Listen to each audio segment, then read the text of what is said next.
नमस्कार। आज हम आपका अध्याय 12 विद्युत इसको रिवाइज करेंगे। इसके अंदर आप देखोगे सबसे पहले जब हम बात करते हैं विद्युत की तो जो चीज़ आपको आनी चाहिए वो है आवेश। आवेश क्या होता है? आवेश परमाणु का वह मूल कण होता है। यह धनात्मक भी हो सकता है और ऋणात्मक भी, पॉजिटिव और नेगेटिव।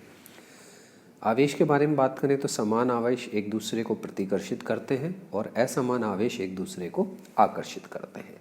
इसके मात्रक जो होता है वो कूलम्ब होता है। सी, कैपिटल सी जो है इसका एसआई मात्रक है। एक कूलम्ब आवेश के अंदर 6 इंटू 10⁻18 इलेक्ट्रॉन उपस्थित होते हैं और एक इलेक्ट्रॉन का आवेश 1.6 इंटू 10⁻19 कूलम्ब होता है। तो ये तो जनरल इन्फॉर्मेशन जो आपको ध्यान में रखनी है। ये सबसे पहला फॉर्मूला इस चैप्टर का आपका, जिसके अंदर हम Q कुल आवेश, N इलेक्ट्रॉन की संख्या और E इलेक्ट्रॉन पर आवेश, इससे जो है कई बार जो है इलेक्ट्रॉन की संख्या निकालने के लिए आ जाता है। तो उसमें इस फॉर्मूले का हम इस्तेमाल करके जो है कुल इलेक्ट्रॉन की संख्या निकाल सकते हैं, Q बराबर NE। तो इसके अंदर सबसे पहले अगर हम बात करें विद्युत धारा की तो उसको I से दर्शाया जाता है। आवेश को प्रभावित होने की दर को विद्युत धारा कहते हैं और किसी भी समय में जितना आवेश प्रभावित हुआ वो आपका I बराबर Q/T, क्योंकि आवेश क्या था, Q था और समय T हो गया। एसआई मात्रक जो है इसका एम्पेयर होता है। जिस वैज्ञानिक ने इसकी खोज की थी उनके नाम पे है इसका एसआई मात्रक। कई बार 1 एम्पेयर को परिभाषित करने के लिए बोल दिया जाता है 1 एम्पेयर बराबर 1 कूलम्ब/1 सेकेंड। तो किसी भी जो है वस्तु के अंदर जब 1 कूलम्ब आवेश 1 सेकेंड में प्रभावित हो रहा है तो उसके अंदर जो विद्युत धारा होगी उसको 1 एम्पेयर बोला जाएगा। 1 MA स्मॉल m में जब होगा तो इसको मिली एम्पेयर 10⁻³ और UA माइक्रो जो होता है वर्ड तो 10⁻⁶। तो ये दोनों वर्ड जो है बहुत विद्युत धारा कम हो, करंट कम हो तब इस्तेमाल किया जाता है। विद्युत धारा को एमीटर द्वारा नापा जाता है, ये आपको ध्यान में रखना है। एमीटर का प्रतिरोध कम होता है तथा हमेशा श्रेणी क्रम में जुड़ता है। बहुत ही इंपॉर्टेंट है।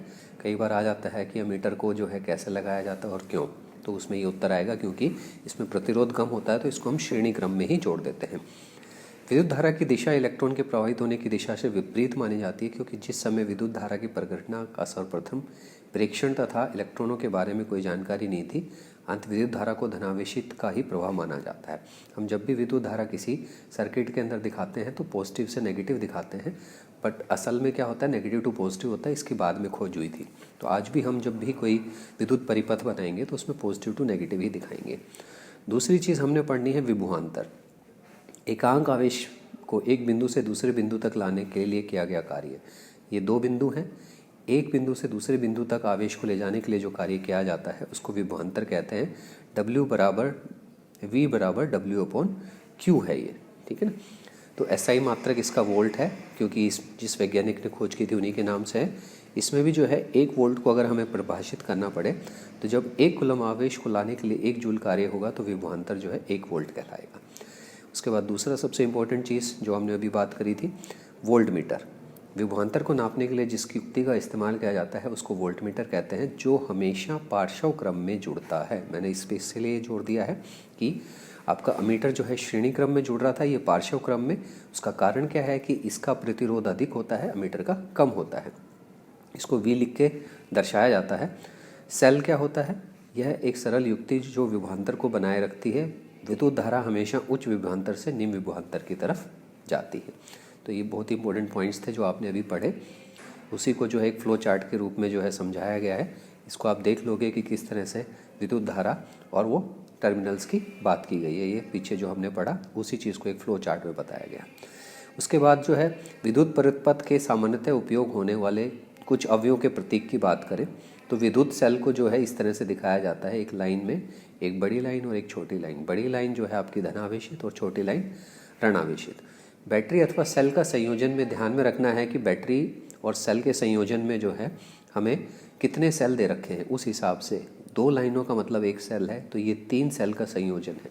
खुली कुंजी के अंदर हम इस तरह से जो है ब्रैकेट लगाएंगे और उसके अंदर कोई भी निशान नहीं होगा। बंद के अंदर इसमें डॉट लग जाएगा। तार संधि में जब एक तार से कुछ जुड़े होते हैं तो इस तरह से दिखाया जाता है। बिना संधि वाले के अंदर जो है आप इस तरह से दिखाओगे। विद्युत बल्ब की अगर हम बात करें तो विद्युत बल्ब के अंदर जो है हम इस तरह से बल्ब को दर्शाते हैं। प्रतिरोध आप देख रहे हो इस तरह से है। प्रतिवर्ती प्रतिरोध अथवा धारा नियंत्रक में हम ये ध्यान रखेंगे कि एरो से दिखाया जाता है, और अमीटर और वोल्टमीटर की अभी हमने बात करी थी। उसके बाद ओम का नियम आया। हमने दो चीज़ें पढ़ी थी अभी तक, हमने आई पढ़ा, विद्युत धारा, हमने विभवांतर पढ़ा। ओम ने इन दोनों के बीच में जो है रिलेशन निकाला कि किसी विद्युत परिपथ में धातु के तार के दो सिरों के बीच विभवांतर उसमें प्रभावित होने वाली विद्युत धारा के समानुपाती होता है। V बराबर I है, ये R नहीं है। V इंटू जो है, इसको आप इस तरह से लिखोगे I, ठीक है ना, परंतु तार का तापमान समान रहना चाहिए।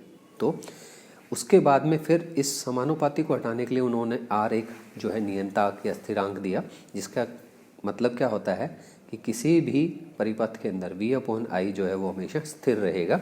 इसलिए जो है हमें ये सीधी लाइन मिलती है जब हम इसको ड्रॉ करते हैं। तो प्रतिरोध जो है यह चालक का वह गुण है जिसके कारण वह प्रवाहित होने वाली धारा का विरोध करता है। मतलब कोई भी, जैसे आपने घर्षण बल पढ़ा है, उसी तरह से विद्युत धारा के अंदर आवेश का जो रोक रहा है वो प्रतिरोध होता है। इसका मात्रक ओम है, क्योंकि ओम ने इसकी बात की थी।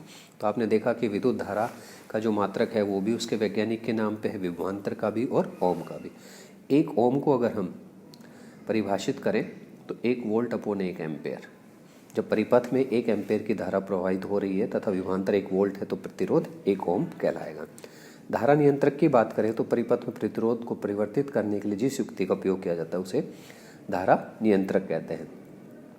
वे कारण जिन पर चालक का प्रतिरोध निर्भर करता है, सबसे पहला है चालक की लंबाई के समानुपाती, मतलब R जो है हमेशा लंबाई के समानुपाती है। अनुप्रस्थ काट के क्षेत्र के वर्गुणापाती अपोन में, तापमान के समानुपाती R बराबर T, पदार्थ की प्रकृति पर भी निर्भर करता है। तो ये चारों पॉइंट बहुत इंपॉर्टेंट है, इनको ध्यान में रखना है। विद्युत प्रतिरोध की जब हम बात करें तो 1 मीटर भुजाव वाले धन के विपरीत फलकों से धारा गुजरने से जो प्रतिरोध उत्पन्न होगा वह प्रतिरोधकता कहलाता है, रेजिस्टिविटी जिसको हम कहते हैं इंग्लिश के अंदर। तो SI मात्रक जो रेजिस्टिविटी का होता है उसको इस तरह से रो से लिखते हैं, और जो पीछे हमारा फॉर्मूला था वो ये बन जाएगा कि हमारा फॉर्मूला क्या बन रहा था, R जो है L अपॉन A। तो हमने यहाँ पे जो है इसको हटाएंगे तो R बराबर रो L अपॉन A, और जब इसको लिखेंगे हम तो रो बराबर R A अपॉन L। तो हमारा अगर इसको सोल्व करोगे तो ओम मीटर आ जाएगा, क्योंकि R का ओम है, एरिया का मीटर स्क्वायर, फिर नीचे मीटर, तो 1 मीटर से मीटर कट गया। तो प्रतिरोधकता चालक की लंबाई व अनुप्रस्थ के क्षेत्र के साथ नहीं बदलता, परंतु तापमान के साथ परिवर्तित होती है। धातु एवं मिश्र का प्रतिरोधकता प्रेशर 10 की पावर -8 से 10 की पावर -6। मिश्र धातुओं की प्रतिरोधकता उसकी अव्यय धातुओं की से अपेक्षा अधिक होती है, और मिश्र धातुओं का उच्च तापमान पर शीघ्र ही उपचयन दहन नहीं होता, जिनका उपयोग तापमान युक्तियों में किया जाता है। उसके बाद तांबा व एल्यूमिनियम का उपयोग विद्युत संरक्षण के लिए किया जाता है, क्योंकि उनकी प्रतिरोधकता कम होती है। उसके बाद प्रतिरोधकों को हम 2 क्रमों में जोड़ते हैं। एक होता है श्रेणी क्रम, आप देख सकते हो R1, R2 और R3। इनमें हमने सीधे सीधे इनको जोड़ा हुआ है। इससे एक फॉर्मूला निकालेंगे हम, जब 2 प्रतिरोधकों को श्रेणी क्रम में जोड़ा हो तो हमने टोटल निकालना है। RS का मतलब श्रेणी क्रम, सीरीज। तो इसमें आप देखोगे कि जो चीज़ हमारी चेंज हो रही है वो है विभवांतर। तो हमने V1, V2, V3 लिख दिया। अब V बराबर क्या था हमारा, IR। तो जहाँ पर भी R1 है, जहाँ पे भी VI है वहाँ पे हमने R1 लिख दिया, जहाँ पे भी V2 है वहाँ R2 और R3। फिर हमने इनको कॉमन ले लिया, तो I कॉमन आ गया हमारा, क्योंकि करंट सब में बराबर है और प्रतिरोधकता अलग अलग हो गई। तो ये IR से I कैंसिल हो गया, तो R बराबर R1, R2, R3। तो एकल तुल्य प्रतिरोध सबसे बड़ी व्यक्तिगत प्रतिरोधों से बड़ा होता है। तो हमें ध्यान रखना है कि श्रेणी क्रम में जितने भी प्रतिरोध होंगे उनको हमने आपस में जोड़ना होता है कुल प्रतिरोध निकालने के लिए, और इसको जो है चित्र को भी ध्यान रखना है कैसे करना है। दूसरा तरीका है पार्श्व क्रम में। पार्श्व क्रम में सबसे मेन चीज़ क्या है कि सारे प्रतिरोध एक ही बिंदु से जुड़े हुए हैं। तो यहाँ पर जो है आपका I जो है, करंट जो है वो विभाजित हो रहा है। तो I क्या होगा, V upon V is equal to IR में I क्या बन गया आपका, V अपॉन R बन गया। तो जहाँ पर भी I1, I2, I3 है वहाँ पे हमने फॉर्मूले में लिखा V हमारा कॉमन हो गया तो कैंसिल हो जाएगा, ये फॉर्मूला बन गया। तो एकल तुल्य प्रतिरोधों का व्युत्क्रम पृथक प्रतिरोधों के व्युत्क्रमों के योग के बराबर होता है। तो हमें इसमें जो है एलसीएम लेना पड़ता है जब भी पार्श्व क्रम में हम करेंगे। तो ध्यान रखना, श्रेणी में V विभाजित हो रहा है और पार्श्व में आपका I।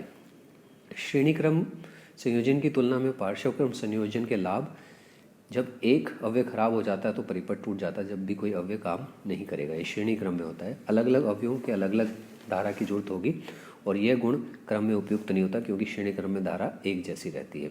पार्श्व क्रम संयोजन प्रतिरोध कम होता है। तो ये 3 पॉइंट बहुत ही इंपॉर्टेंट है, आपके ध्यान में रखना है। उसके बाद विद्युत धारा का तापीय प्रभाव की बात करें तो हमें एक फॉर्मूला निकालना है, H बराबर I² RT। इसमें आप देखोगे कि जो ऊर्जा का फॉर्मूला होता है, ऊर्जा का फॉर्मूला क्या होता है, P × T। तो ये जो फॉर्मूला है इसमें अगर हम P की जगह VI लिख सकते हैं, पावर का जो फॉर्मूला है P = VI होता है। और तो ये हमारा फॉर्मूला बन गया I² RT, क्योंकि हमने क्या किया, V की जगह IR लिख दिया और P की जगह VI लिख दिया। तो ये हमारा नया फॉर्मूला बन गया I²।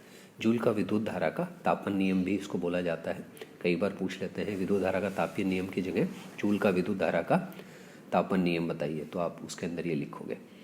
उसके बाद जो है इस नियम के अनुसार अगर हम बात करें, जो हमने अभी पढ़ा, किसी प्रतिरोध में उत्पन्न ऊष्मा विद्युत धारा के वर्ग के समानुपाती होती है, प्रतिरोध के समानुपाती होती है और विद्युत धारा के प्रवाहित होने वाले समय के समानुपाती होती है, क्योंकि फॉर्मूला क्या है, I² RT। तो ये तीनों के समानुपाती ही है। तापन प्रभाव हीटर प्रेस आदि में वांछनीय होता है, परंतु कंप्यूटर मोबाइल आदि में अवांछनीय है। विद्युत बल की अधिकांश शक्ति ऊष्मा के रूप में प्रकट तथा कुछ भागों में प्रकाश के रूप में उत्सर्जित होती है। उसके बाद सबसे इम्पोर्टेंट पॉइंट ये है कि विद्युत बल का तंतु टंगस्टन का क्यों बना होता है, क्योंकि उस तापमान पर ये उपचयित नहीं होता, ऑक्सीजन के साथ अभिक्रिया नहीं करता। इसका गलनांक 3380 डिग्री सेल्सियस है और बल्बों में रासायनिक दृष्टि से अक्रिय नाइट्रोजन तथा आर्गन गैस भरी होती है, जिससे तंतु की आयु में वृद्धि होती है। तो ये आपका 12वां पार्ट कंप्लीट हो गया, उम्मीद करते हैं पसंद आया होगा। इसमें एक लास्ट टॉपिक है विद्युत शक्ति। ऊर्जा के उपयुक्त होने की दर को विद्युत शक्ति कहते हैं। हम P = VI जो फॉर्मूला है उसकी बात कर रहे हैं। शक्ति का मात्रक होता है वाट, ठीक है ना, जो आपने देखा होगा बल्ब वगैरह के ऊपर। और अगर इसको हमने किलोवाट में नापा जाता है तो 1 किलोवाट की अगर हम बात करें तो उसमें क्या हो जाएगा आपका, 1 किलोवाट को अगर जूल में बदलना हो तो किलोवाट मतलब 1000 वाट इंटू आवर में 3600, तो ये आपका 3.6 × 10⁶ जूल हो जाएगा। फॉर्मूला सीधा सीधा ये याद रखना है, या इसको आप V² R भी याद कर सकते हो या I² R। ये 3 फॉर्मूले आप P के लिए इस्तेमाल कर सकते हो।